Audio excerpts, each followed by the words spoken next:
ನೋಡಿ, ಒಂದನೇದ್ದು ನಾನು ಹೇಳ್ತೇನೆ, ಇದು ಬಸವನಾಡಿನಲ್ಲಿ ನಿನ್ನೆನೂ ಕೂಡ ನಾನು ಹೇಳಿಕೆ ಕೊಟ್ಟಿದ್ದೇನೆ. ಈ ರೀತಿ ಅಶ್ಲೀಲ ಪದಗಳಾಗಲಿ ತಾಯಿ ತಂದೆ ವಿಚಾರದಲ್ಲಿ ಮಾತಾಡುವುದು ತಪ್ಪು ಅಂತ ಮಾತನ್ನು ಹೇಳಿದ್ದೀನಿ. ಯತ್ನಾಳ್ ಅವರು ಮೊಹಮ್ಮದ್ ಪೈಗಂಬರ್ ಅವ್ರ ಬಗ್ಗೆ ಮಾತನಾಡಿದ್ದು ದೊಡ್ಡ ತಪ್ಪು. ಅದು ಮಾತನಾಡಬಾರ್ದಾಗಿತ್ತು ಧರ್ಮಗುರುಗಳ ಬಗ್ಗೆ. ಎರಡನೇದಾಗಿ ನಾನು ನಿನ್ನ ಎಲ್ಲವನ್ನ ಹೇಳಿದ್ದೀನಿ, ವಿಜಯಪುರದಲ್ಲೇ ಹೇಳಿದ್ದೀನಿ, ನಿಮ್ಮ ಚಾನಲ್ಸ್ನಲ್ಲೂ ಕೂಡ ಭಾಳಷ್ಟು ಕಡೆ ಬಂದಿದೆ. ತದನಂತರ ಒಂದು ಸಭೆ ಆಯಿತು. ಆ ಪೈಗಂಬರ್ ಅವರು ಮಾತಾಡಿದ್ರೆ ಸ್ವಾಭಾವಿಕವಾಗಿ ಎಲ್ಲ ಮುಸ್ಲಿಂ ಸಮಾಜದವರು ಒಂದು ಸಭೆಯನ್ನು ಮಾಡಿದರು. ಆ ಸಭೆಯಲ್ಲಿ ಕೂಡ ಕೆಲವೊಂದು ಜನ ಇವತ್ತಿನ ದಿವಸ ಒಬ್ಬೊಬ್ಬರು ಭಾಳ ಅಶ್ಲೀಲ ಪದವನ್ನು ಬಳಸ್ಕೊಂಡ್ರು. ಅಲ್ಲಿನೂ ಕೂಡ ಅವ್ರು ಹೇಳಕ್ಕೆ ಬರೋದಿಲ್ಲ ನನಗೆ, ಭಾಳ ಅಶ್ಲೀಲ ಪದ ಬಳಸ್ಕೊಂಡ್ರು. ಆದರೆ ಮೂಲ ಕಾರಣಕರ್ತರು ಯಾರು? ಯತ್ನಾಳ್ ಅವರು. ಪೈಗಂಬರ್ ವಿಚಾರ ಮಾತಾಡಿದ್ರಕ್ಕಂದ್ರೆ ಈ ಪ್ರಶ್ನೆ ಬರ್ತಿರಲಿಲ್ಲ, ಅವ್ರು ಹೋರಾಟ ಮಾಡೋದು ಪ್ರಶ್ನೆ ಬರ್ತಿರಲಿಲ್ಲ. ತದನಂತರ ಏನು ಯತ್ನಾಳ್ ಅವರು ಮಾತನಾಡಿದ್ದಾರೆ, ಅದು ನೀವು ಅಭಿವೃದ್ಧಿ ಬಗ್ಗೆ ಚಾಲೆಂಜ್ ಹಾಕ್ರಿ, ಬೇರೆ ರೀತಿಯ ಸವಾಲು ಹಾಕ್ರಿ. ಆದರೆ ತಾಯಿ ತಂದೆ ಈ ಭಾಷೆ ಇವತ್ತಿನ ದಿವಸ ಬಸವನಾಡಿನಲ್ಲಿ ಬಸವಣ್ಣವರ ಜನ್ಮ ಕೊಟ್ಟಂಥ ಸ್ಥಳ ವಿಜಯಪುರ ಜಿಲ್ಲೆ, ಸಿದ್ದೇಶ್ವರ ಸ್ವಾಮೀಜಿಯವರಿದ್ದಂಥ ಜಿಲ್ಲೆ, ಅಲ್ಲಿ ಇದು ಸರಿಯಾದದಂತಲ್ಲ. ಎರಡನೇದಾಗಿ ನಾನು ಕೂಡ ಗಮನಿಸಿದೆ, ಶಿವಾನಂದ ಪಾಟೀಲ್ರು ಹೇಳುವಾಗ MB ಪಾಟೀಲ್ ಜಿಲ್ಲಾ ಉಸ್ತುವಾರಿ ಸಚಿವರು ಬರಬೇಕಾಗಿತ್ತು, ಅವ್ರು ಬರ್ತಾರತ್ ನಾನು ತಿಳ್ಕೊಂಡಿದ್ದೆ ಅಂಥೇಳಿ. ಸನ್ಮಾನ್ಯ ಶಿವಾನಂದ ಪಾಟೀಲ್ರಿಗೆ ಗೊತ್ತಿದೆ, ಅಂದು ಬೆಳಗಾವಿನಲ್ಲಿ ನಮ್ಮ ಪಕ್ಷದ ಬೆಲೆ ಏರಿಕೆ ವಿರುದ್ಧ ಹೋರಾಟ ಮುಖ್ಯಮಂತ್ರಿಗಳು, AICC ಜನರಲ್ ಸೆಕ್ರೆಟರಿ ನಾವೆಲ್ಲ ಇದ್ವಿ. ಅವ್ರಿಗೂ ಅಲ್ಲಿ ಆಹ್ವಾನ ಇತ್ತು. ಅವ್ರಿಗೆ ಅದು ಗೊತ್ತಿದ್ದೂ ಕೂಡ, ಅದೆಲ್ಲ ತಿಳುವಳಿಕೆ ಇದ್ದೂ ಕೂಡ ಅವ್ರು ಮಾತಾಡಿರೋದು ಇದರಿಂದ ಉದ್ದೇಶ ಇವ್ರದ್ದೇನೋ ಬೇರೆಯೇ ಇದೆ. ಉದ್ದೇಶ ತಿಳಿದುಕೊಂಡ್ರೂ ಕೂಡ ನಾನು ಅಲ್ಲಿ ಬೆಳಗಾವಿನಾಗಿದ್ದೀನಿ, ನಾನು ಜಿಲ್ಲಾ ಉಸ್ತುವಾರಿ ಸಚಿವ, ನಮ್ಮ ಜಿಲ್ಲೆ ಇವತ್ತಿನ ದಿವಸ ಅಲ್ಲಿ ಜನರು ಅಲ್ಲಿ ಬರೋಕ್ಕೆ ಹೋಗಿ ಮಾಡಿದರು.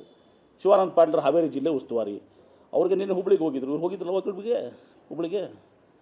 ಹೀಗೆ ಇದು ಗೊತ್ತಿದ್ದಾಗೂ ಕೂಡ ನಾನು ಪಕ್ಷದ ಹೈಕಮಾಂಡ್ಗೂ ಗಮನಕ್ಕೆ ತರ್ತೇನೆ, ಇದನ್ನು ವರಿಷ್ಠರಿಗೂ ಗಮನ ತರ್ತೇನೆ. ಗೊತ್ತಿದ್ದಾಗೂ ಕೂಡ MB ಪಾಟೀಲ್ ಬಂದಿಲ್ಲ ಅಂದ್ರೇನು, ಉಸ್ತುವಾರಿ ಸಚಿವರು ಬರಬೇಕಾಗಿತ್ತು ಅಂದ್ರೆ ಇವ್ರು ಯಾರು ಹೇಳೋರು ನನಗೆ? ಉದ್ದೇಶ ಏನು ನಿಮ್ಮದು? ಕುಚ್ಚೋದತ್ತಂತ ಕೆಲಸ ಇದು, ಮಿಸ್ಚುವಸ್.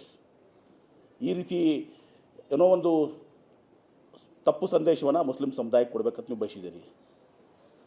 ಮುಸ್ಲಿಂ ಸಮುದಾಯಕ್ಕೆ ನಮ್ಮ ತಂದೆಯವರು BM ಪಾಟೀಲರು ಪ್ರಪ್ರಥಮವಾಗಿ ವಿಜಯಪುರ ನಗರದ ಶಾಸಕರಾಗಿ ಅವರು ವೀರೇಂದ್ರ ಪಾಟೀಲ್ ಕ್ಯಾಬಿನೆಟ್ನಲ್ಲಿ ಮುನ್ಸಿಪಲ್ ಅಡ್ಮಿನಿಸ್ಟ್ರೇಷನ್ ಮಿನಿಸ್ಟರ್ ಆಗಿದ್ದರು. ತದನಂತರ ಮುಸ್ಲಿಂ ರಿಪ್ರೆಸೆಂಟೇಷನನ್ನು ವಿಜಯಪುರ ನಗರಕ್ಕೆ ಕೊಟ್ಟಿದ್ದು ನಮ್ಮ ತಂದೆಯವರು SHS ಬಕ್ಷಿ ಅಂಥೇಳಿ, ಅಂದು ಜನತಾ ಪಾರ್ಟಿದಲ್ಲಿದ್ದರು ಫಾದರು. ಆವಾಗ KPCC ಅಧ್ಯಕ್ಷರು ರಾಠೋಡ್ ಅವರು, ಅವ್ರ ಅಗೇನ್ಸ್ಟ್ ಇವತ್ತಿನ ದಿವಸ ಬಕ್ಷಿ ಅವ್ರನ್ನ ಆರಿಸಿ ತಂದು ಮುಸ್ಲಿಂ ರಿಪ್ರೆಸೆಂಟೇಷನ್ ಕೊಟ್ಟಿದ್ದು. ಇದೆಲ್ಲ ನಮ್ಮ ಹಿನ್ನೆಲೆ ಅದ. ನನಗೆ 1999ರಲ್ಲಿ SM ಕೃಷ್ಣ ಅವ್ರು ಹೇಳಿದರು, ವಿಜಯಪುರ ನಗರಕ್ಕೆ ನೀನು ಸ್ಪರ್ಧೆ ಮಾಡು ಅಂಥೇಳಿ. ನಾನು ಸ್ಪರ್ಧೆ ಮಾಡಲಿಲ್ಲ, ನಾನು ತಿಗೋಡಂದು ಸ್ಪರ್ಧೆ ಮಾಡಿದೆ. ಯಾಕಂದರೆ ಮುಸ್ಲಿಮಾನ್ ಸೀಟು ನಮ್ಮ ತಂದೆಯವ್ರು ಕೊಟ್ಟಿದ್ದಾರೆ, ನಾನು ಕಸ್ಕೊಳ್ಬಾರ್ದು ಅದನ್ನು ಅಂತೇಳಿ. ಆವಾಗ ನಮ್ಮ ಹಿರಿಯವರೊಬ್ಬರು ಮೊಹಮ್ಮದ್ ಪೀರ್ ಅವ್ರಿಗೆ ನಾನು ಮಾತನಾಡಿದೆ, ಅವ್ರು ಹೇಳಿದ ಬೇಡ ಅಂತ ಹೇಳಿದರು. ಆ ಎಲೆಕ್ಷನ್ ನಾನು ಸೋತೆ, ಆ ಮಾತು ಬೇರೆ. ಆಮೇಲೆ ಇವ್ರು ಹೇಳ್ತಾರಲ್ಲ, ಇವ್ರು ಹಿಂದೆ ಯತ್ನಾಳ್ ಬಸವನಗೌಡರಿಗೆ ಕಲಿಸಿದ್ದೇ ಕೆಲವೊಂದು ಜನ, ನಾನು ಅವ್ರ ಹೆಸರು ಹೇಳಕ್ಕೆ ಬಯಸೋದಿಲ್ಲ. ಯತ್ನಾಳ್ ಬಸವನಗೌಡರಿಗೆ ಹಿಂದೆ ಹಾಡಿ ಹೊಗಳುವಂಥದ್ದು, ನನ್ನ ಹಿಂದೆ ಅವರೇ ಒಂದು ತಮ್ಮದೇ ಪಕ್ಷ ಮೂರು ಒಂದೇ ಪಕ್ಷದಾಗಿದ್ದಾಗ ಹಾಡಿ ಹೊಗಳಿದ್ದಾರೆ. MB ಪಾಟೀಲ್ರು, BLD ಸಂಸ್ಥೆ, ಕುಟುಂಬ ರಾಜಕಾರಣ, ಇದೆಲ್ಲ ಹಳೇದಾಗಿದ್ದಾವೆ. ಯತ್ನಾಳ್ ಬಸವನಗೌಡರಿಗೆ ಪುಷ್ಟಿ ಕೊಟ್ಟು ಕಲಿಸಿ ಮಾತನಾಡಕ್ಕೆ ಕಲಿಸಿದವರು ಇವರೇ. ಇದೆಲ್ಲ ಮಾತಾಡಿದ್ರೆ ಭಾಳ ಇದಾಗ್ತದೆ. ನಾನು ಅದಕ್ಕೆ ಹೋಗೋದಿಲ್ಲ. ಇದು ಜನ ಲೈಕ್ ಮಾಡಿಲ್ಲ. ಇವತ್ತು ನೀನು ಏನಾಗಿದೆ ಇವತ್ತಿನ ದಿವಸ ವಿಜಯಪುರ ಜಿಲ್ಲೆ ಜನ ಎಲ್ಲರನ್ನೂ ಬೈತಾ ಇದ್ದಾರೆ. ನಾನು ಒಬ್ಬ ಅದರಲ್ಲಿ ಸೇರ್ಕೊಳ್ಳೋಕೆ ಬಯಸೋದಿಲ್ಲ. ಹೀಗಾಗಿ ನಾನು ಮಾತಾಡಿದ್ದೀನಿ, ಯಾಕಂದರೆ ಅವರು ನನ್ನ ಹೆಸರನ್ನು ಪ್ರಸ್ತಾಪ ಮಾಡಿದರು, ಉಸ್ತುವಾರಿ ಸಚಿವರು ಅಂಥೇಳಿ. ತನ್ನ ವಿರುದ್ಧ ಸ್ಫೋತ್ ಅಂತ ಒಬ್ಬ ಅಭ್ಯರ್ಥಿ ಅಂತ ನೀನು ಹೇಳಿದ ಮೇಲೆ ನಾನು ಉತ್ತರ ಕೊಡ್ತಾಯಿದ್ದೆ, ನಾನು ಕೊಡ್ತಾ ಇರಲಿಲ್ಲ.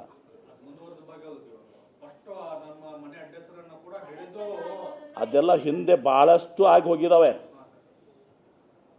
BLD ಸಂಸ್ಥೆ, MB ಪಾಟೀಲು, ಕುಟುಂಬ ರಾಜಕಾರಣ, ಭಾಳಷ್ಟೆಲ್ಲ ಹಿಂದೆ ಯತ್ನಾಳ್ ಅವರು, ಅವರ ಸ್ನೇಹಿತರು ಅಂದು ಎಲ್ಲ ಆಗೋಗಿದ್ದಾವೆ. ಆ ಪರಿಸ್ಥಿತಿ ಟೈಮ್ನಾಗ ಏನೇನೋ ಎಲ್ಲನೂ ಆಗಿದ್ದಾವೆ. ಎಲ್ಲವನ್ನು ಮಾತಾಡಿದ್ರೆ ಭಾಳ ದೊಡ್ಡ ಹಿಸ್ಟ್ರಿ ಆಗ್ತದೆ, ಅದು ಬೇಡ. ಈಗ ಇಲ್ಲಿಗೆ ಅದನ್ನು ಮುಕ್ತಾಯಗೊಳಿಸ್ಬೇಕಂತಂದಿದೆ.